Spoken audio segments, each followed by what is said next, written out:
Justement, petit aparté, là, en fait, on ne sait pas vraiment où va se situer la scission entre les deux films, en fait, parce que le roman ne fait qu'un. Et on ne sait pas si Esgaroth va se situer dans le deuxième film, dans le premier film. Et vu que le tournage des deux films se fait en même temps, donc là, c'est vrai que c'est un peu. David et moi avions fait une supposition il y a assez longtemps sur la page et on était d'accord, on s'était dit que le premier film s'arrêterait à l'arrivée de l'expédition à Esgaroth. Ouais, moi, Je j'imaginais suis bien plutôt en fait, d'accord aussi. Ouais. le village C'est un peu d'Esgaroth, trop vers la fin quand même, non? Pardon. Pardon. Les nains débarquent en Enfin, je sais pas. Econo et un gros panoramique en fait sur la désolation de Snow qui est juste derrière Esgaroth en fait, avec le mont solitaire pour dire voilà, ben, le but final et la prochaine étape c'est d'aller au mont solitaire. Et nous verrons peut-être tous les gens d'Esgaroth en train de festoyer le retour du roi sur la montagne. Voilà. Donc je sais pas ce que vous en pensez les autres au niveau de la scission.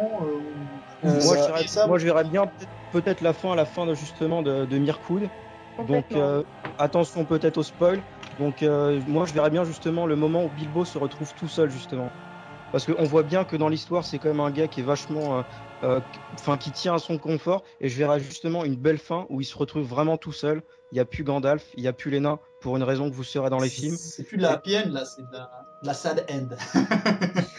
C'est aussi possible, c'est aussi possible. Parce que justement, je verrais ça parce qu'après, le début justement du deuxième film commencera peut-être plus en douceur justement. Parce que le deuxième film sera assez triste, assez fond. Il y aura plein de rebondissements, que ça sera assez la folie. Donc je verrai justement peut-être une fin comme ça.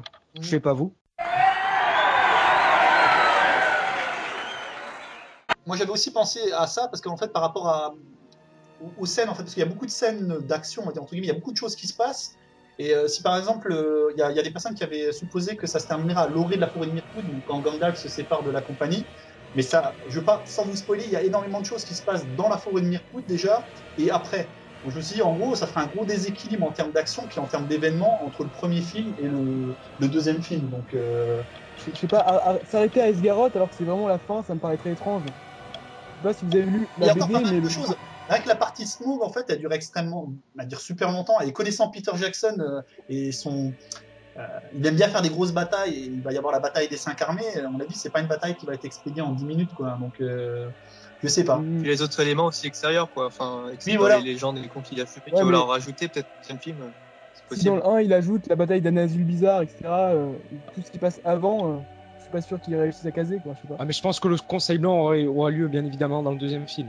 Peut-être justement parallèlement à la grande bataille, comme Peter Jackson aime bien faire des scènes parallèles, peut-être s'entrecouper comme ça. Enfin, moi, je vois bien un truc dans le genre. Voilà, tout à fait. Et les autres, les filles, peut-être? On vous entend plus. Jennifer, je t'en prie. Non, mais je suis d'accord avec David. Je pense que la césure, c'est ça qu'on dit, elle se fera au même moment, comme ça. Et puis après, je pense qu'il va essayer d'augmenter, de rajouter plus de détails sur le premier film, puisqu'il me paraît moins long que le deuxième, je pense. Je sais pas. Ouais, moi je pense D'ailleurs, vous partez sur des films de combien de temps après, d'après vous? Moi, 2 heures à peu près. Enfin, je sais pas, peut-être 2 heures ou 2 heures et demie pour le deuxième. Ou c'est court pour PJ, ça. Hein. Il n'est pas habitué à ça. Oui, c'est mais peut-être qu'il devra se mettre au standard aussi du cinéma, parce que maintenant, c'est vraiment très rare de voir des films qui durent presque 3 heures. Donc... en tout cas, Peter Jackson, connaissant lui, regardez King Kong, 3 heures de... Ouais, mais pourtant, même, vous voyez, les films qui n'ont pas rapport avec Le Seigneur des Anneaux, où finalement, il n'y a pas tant de choses que ça à faire. Et King Kong, il a presque rallongé. Lovely Bones, ça dure quasiment 3 heures aussi. Oui, mais ce sera sûrement très long.